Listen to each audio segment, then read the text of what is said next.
제가 오늘 말씀드릴 내용은 에이심토마틱 CVIS 환자에 있어서 타바에 대한 내용이 되겠습니다. 케이스 먼저 보여주시면은 인천에 있는 저희 선배님이신 교수님께서 이제 저희 인천 성모병원 근처에 있는 병원으로 오셨는데 저한테 한 분을 보내주셨습니다. 이제 안과 수술 전에 에코를 했더니 Vmax가 3.9, 뭐 CVIS, LVH가 심하고 소견이 보여서 곧 대동맥판막 시술이 필요할 것 같다고 하셔서 저한테 의뢰를 주셨고요. 환자는 89세 여자 환자였고 키가 140에 37kg 정도가 굉장히 프레일한 환자였고 당뇨는 없었고 고혈압 이상지질증이 있던 환자였습니다. 환자가 이제 시력 저하가 있어가지고 로컬 안과 내원했고 망막박리가 진단돼가지고 이제 워낙 고령이고 해서 전신 마취를 하고 이제 수술을 해야 될 것 같아서 에코를 검사를 했습니다. 그때 이제 여기서 이제 CVAS가 나왔고 이제 저희 병원으로 전원이 됐었는데 환자한테 물어봤을 때는 뭐 체스트페인이나 디스미아, 싱코피 같은 증상은 전혀 없다고는 하는데 보호자 아들이 제가 아들한테 계속 꼬치꼬치 물어봤더니 환자가 숨쉬는 게 뭔가 불편해 보인다. 숨쉴 때 쌕쌕거리는 것 같다. 뭐 이렇게 얘기를 했습니다. 그래서 저희 병원에서 이제 에코를 시행을 했고 저희 쪽에서는 뭐 밸브 LA가 0.7이고 Vmax 4.0, 표시가 민 프레시그런트가 40 정도 나와서 CVAS에 합당한 이제 소견이 보였고 CT를 찍었더니 칼슘이 꽤 심하면서 이제 LVOT 쪽에도 칼슘 청크가 좀 하나 있었던 환자였는데 여러 가지 아올타라든지 액세스 사이트, 아올틱 아치 뭐 이런 쪽에서는 전혀 문제가 없어서 탑이 시술하는 거에서는 뭐 괜찮을 것 같다라는 생각이 들었습니다. 다만 이제 레프트 코로나 하이트가 8.2mm라서 좀 낮은 게 조금 염려가 되었습니다. 엠볼릭 프로텍션 디바이스를 거치를 하고 레프트 코로나리에 이제 프로텍션을 해놓은 상태에서 이제 탑의를 진행을 했고요. 탑의 이후에 밸브 임플란테이션 이후에 뭐 PVR도 없고 코로나리도 다 유지가 잘 되고 있어서 다행히 성공적으로 시술을 마쳤고 에코상에서도 뭐 큰 문제는 없었던 그런 케이스가 되겠습니다. 이 환자는 한 달 정도 지난 후에 이제 다시 외래 왔을 때 보호자 말로는 환자 숨 쉬는 것도 괜찮아 보이고 뭐 쌕쌕거리는 것도 전혀 없어졌다 얘기를 하고 있고 한 달쯤 되니까 이제 다시 안과에서는 처음에는 CVIS 때문에 수술 못 하겠다고 했었는데 다시 이제 수술을 고려하겠다라고 이제 연락이 온 상태입니다.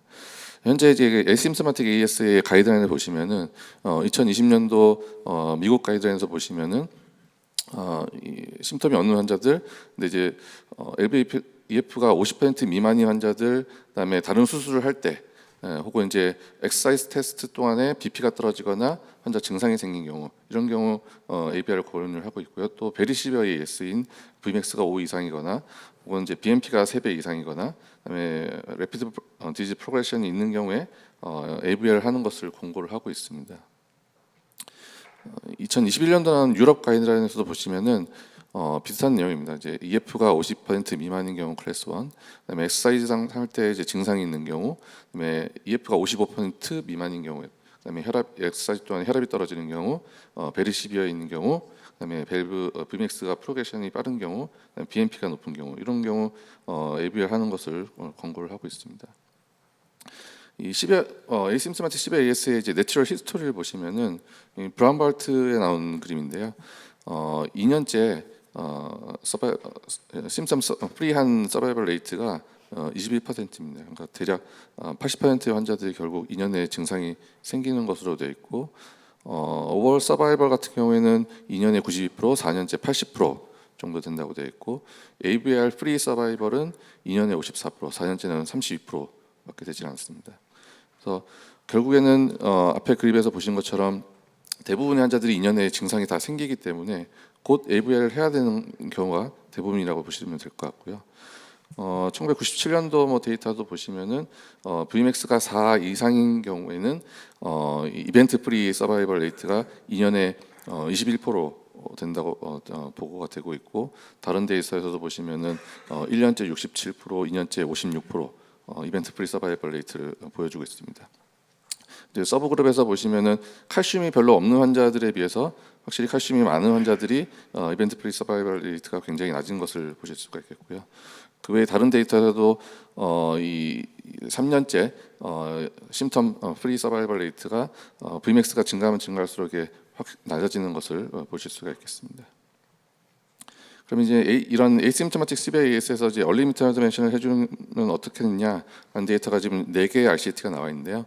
그 첫 번째 데이터가 우리나라 아산병원에서 했던 이제 리커버리 트라이얼이 되겠습니다. 이 환자들은 이제 에이시임토마틱 CVAS인데 밸브에리가 0.75고 Vmax가 4.5 이상인 민 프레셔 그랜트 50 이상인, 그러니까 시비어 에이스보다는 좀 심하지만 베리 시비어까지는 아닌 그런 환자들 대상을 했던 환자들 되겠고요. 145명의 환자들이었고 30일까지 모탈리티를 봤던 연구가 되겠습니다. 팔로업은 6.2년 매장 팔로업을 했었고, 이제 이 환자들 중에 이제 74%가 컨저티브 케어에 들어갔던 환자들 중에 74%가 결국에는 이제 사바를 받았던 연구가 되겠습니다. 이 연구에 이제 등록된 환자들 보시면은 컨저버티브 그룹과 이제 얼리 서저리를 했던 환자들 평균 나이가 63에서 65세 정도로 굉장히 젊은 환자들이었고, 에코 파인딩도 보시면은 바이커스피드 밸브가 54에서 67%로 굉장히 젊은 환자의 바이커스피드 밸브를 가진 환자들이 대부분이 등록이 됐다는 것을 보실 수가 있겠습니다. 이 환자들을 이제 빨리 서저리를 했던 그룹과 컨저버티브 했던 그룹을 이제 봤더니 해저드 레이셔가 0.09로 얼리 서저리 그룹에서 굉장히 아웃컴이 좋게 나타났던 것으로 되어 있고, 올코즈 데스에서도 해저드 레이셔 0.33으로 얼리 수술 쪽에서 굉장히 베네핏이 많다라고 결과를 보여주었습니다. 그 다음에 나온 게 이제 아바타 트라이얼이고, 이건 이제 유럽에서 진행됐던 연구가 되어 있고요. 이 연구에서는 이제 에이시미터멀 CVS 에어리어가 1 미만이고 Vmax가 4 이상인 이런 이제 저희 흔히 말하는 이제 CVS 환자들이었고, 157명의 환자들이었고, 여기서도 민 에이지는 67세였습니다. 다음과 같은 이제 프라이머리 엔드포인트를 받고, 처음에 32개월 이제 팔로업을 해서 처음에 결과가 이제 발표가 됐었고요. 그때 당시에도 보시면 이제 컨저버티브 트리트먼트에 비해서 얼리 서저리 그룹에서 이런 컴포지트 아웃컴의 베네핏이 있었다는 것을 보실 수가 있겠고, 이 연구에서는 처음에는 이제 올코즈 데스에서는 양국 간의 차이가 없는 것으로 나타났습니다. 이걸 조금 더 이제 5년까지 팔로업을 해봤더니 여러 가지 컴포지트 아웃컴뿐만 아니라 올코즈 데스에서도 얼리 서저리 그룹에서 베네핏이 있는 것으로 나타난 것으로 보여주고 있습니다. 세 번째 연구는 이제 이바브르 트라이얼이고, 이제 영국하고 오스트레일리아에서 했었던 RCT가 되겠고요. 이 연구에서는 이제 에시임토마틱 시비어 AS인데 카디악 MR에서 마이오카디미에 데미지가 있었던 것이 확인된 환자들을 대상으로 했습니다. 환자들은 이제 224명의 환자였고, 민 에이지가 79세 환자입니다. 보시면은 32개월 팔로업을 했었고, 얼리 인터벤션 쪽에서는 이제 사바가 75%, 타바가 25%가 시행이 됐습니다. 그래서 컨저버티브 그룹에 비해서 이제 얼리 인터벤션이 전체 올코즈 데스라든지 하스피탈레이션을 컴포짓한 아웃컴에서는 차이가 통계적 차이는 없었는데, 데스는 차이가 없었고, 언플랜드 하스피탈리제이션이 컨저버티브 그룹에 비해서 얼리 인터벤션 쪽에서 베네핏이 있는 것을 보여줬습니다. 이 연구가 이제 한참 코비드 19 때문에 있을 때 이제 연구가 진행이 되다 보니까 얼리 인터벤션 그룹도 굉장히 인터벤션을 실제로 시행받은 기간이 굉장히 딜레이되게 진행이 되는 것을 보실 수가 있겠고, 컨저버티브 매니지에 해당된 환자들도 결국 서서히 이제 증상이 생기면서 이런 인터벤션을 결국 받게 됐다는 게 연구의 한계가 있었습니다. 이제 가장 최근에 나온 게 이제 얼리타바 트라이얼이 되겠습니다. 얼리타바 트라이얼은 이제 마찬가지로 에시임토마틱 시비어 AS 환자고, N수가 901명으로 앞에 연구들보다 많이 환자가 등록이 됐고요. 민 에이지가 75세, 그다음에 민 STS 스코어가 1.8%였습니다. 보신 것처럼 이제 나이가 제일 처음에 나왔던 리커버리 트라이얼 이런 거에 비해서 확실히 나이가 많은 것으로 되어 있고, SS 스코어는 1.8%로 로우 리스크 환자들이 대부분이었습니다. BNP도 275 정도, 290 정도로 비교적 낮은 증상이 없는 환자들이 대상이 됐고, 바이커스피드 밸브는 8% 정도밖에 없었습니다. 데스트로크, 언플랜드 하스피탈리제이션 같은 이제 컴포짓 아웃컴이 프라이머리 엔드포인트였는데 보시면 클리니컬 서베일런스 그룹에 비해서 타박을 시행했던 그룹에서 히드 레이시가 0.5로 이런 아웃컴의 베네핏이 있었고 올코즈 데스에서는 양국 간의 차이가 없었고 스트로크도 차이는 없었는데 하스피탈리제이션에서 타백 그룹에서 베네핏이 있는 것을 보여줬습니다. 이 연구에서도 마찬가지로 이제 팔로우업을 하다가 증상이 생기면 이제 결국에는 타발을 받는 것으로 이제 했었고 이 결국에 타발을 시행받은 환자들이 87%였습니다. 증상이 더 심해지는 환자들, 그다음에 뭐 EF가 떨어지거나 BNP가 올라가거나 이런 환자들 결국에 이제 인터벤션을 받는 것으로 이제 넘어갔는데 처음에 증상이 없어서 이제 클리니컬 서베일런스 그룹으로 등록이 됐다가 타바로 결국 넘어가는 데까지 걸리는 기간이 11개월 정도였습니다. 그러니까 클리니컬 서베일런스 그룹으로 배정이 됐었던 환자들 중에서 타바를 결국 받은 환자와 계속 클리니컬 서베일런스만 했던 환자들만 따로 비교를 해봤을 때도 보시면은 클리니컬 서베일런스 그룹에 비해서 타바를 시행받은 환자들이 여러 가지 아웃컴의 베네핏이 있었다라는 것을 보여주었습니다. 그래서 말씀드렸던 이제 에이심프토마틱 CVAS에서 시행됐던 4개의 RCT를 이제 메타 분석한 연구 데이터를 보면은 올코즈 모탈리티라든지 카디바스쿨라 모탈리티는 양국 간의 차이는 없었지만 어쨌든 얼리 인터벤션 쪽에 조금 더 치우쳐진 모습을 보여주고는 있고요.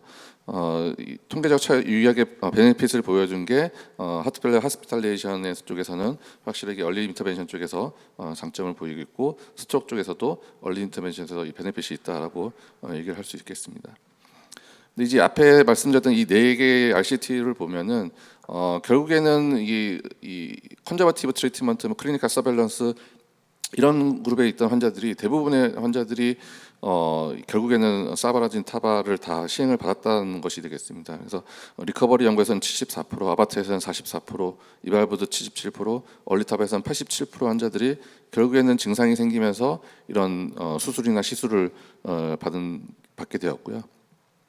앞에 연구들이 이제 N수가 조금 작다는 게 이제 문제가 돼서 지금 이제 온고잉 트라이얼은 EGAS 트라이얼이라고 해서 2020년도 이제 스터디가 시작이 됐고 2031년에 연구가 종료가 될 것으로 등록 종료가 되는 것으로 이제 예상을 하고 있는데 2,800여 명의 환자가 등록될 예정이라서 이 연구가 나오면은 에시심프토마틱 CVAS에 대한 얼리 인터벤션이 어떤 효과를 보일지 확실하게 답을 보여줄 수 있을 것 같습니다. 오늘 말씀드린 내용을 정리해 보면은 현재 가이드라인에서는 증상이 없더라도 EF가 떨어져 있거나 엑서사이즈 테스트 중에 이제 증상이 생기거나 BP가 떨어지는 경우, 그다음에 베리 시비어인 경우, 그다음에 VMAX가 프로그레션이 좀 빠른 경우, BNP가 높은 경우에는 AVR을 이제 권고를 하고 있고, 에이시스템마틱 CVAS의 이제 내추럴 코스 자체가 증상이 없이 가는 경우가 2년 내에 20%밖에 되질 않다는 거, 그다음에 2년째 모탈리티는 한 8% 되고 있고, AVR 프리 서바이벌이 2년에 54%나 된다는 거. 그래서 에이심프토마틱이긴 하지만은 결국에는 곧 증상이 생길 거다라는 것을 이제 예측을 해볼 수가 있겠고요. 현재 이제 4개 RCT를 통해서 보시면은 아직 모탈리티의 베네핏은 없지만은 하트펠러 하스피탈레이션의 베네핏이 있고 결국에는 대부분의 환자들이 이제 AVR을 받아야 되는 상태가 되는 것으로 나타났기 때문에 증상이 없더라도 결국에는 곧 1, 2년 내에 환자가 증상이 생기면서 AVR이 필요할 것으로 생각이 돼서 제 개인적인 생각은 증상이 없더라도 컨디션이 조금이라도 좋을 때 타비를 시행을 받는 것이 이제 여러 가지 하트펠리어 매니라든지 그다음에 결국에 카디악 데미지를 적게 하는 데 있어서 좀 도움이 되지 않을까 생각입니다. 경청해 주셔서 감사합니다.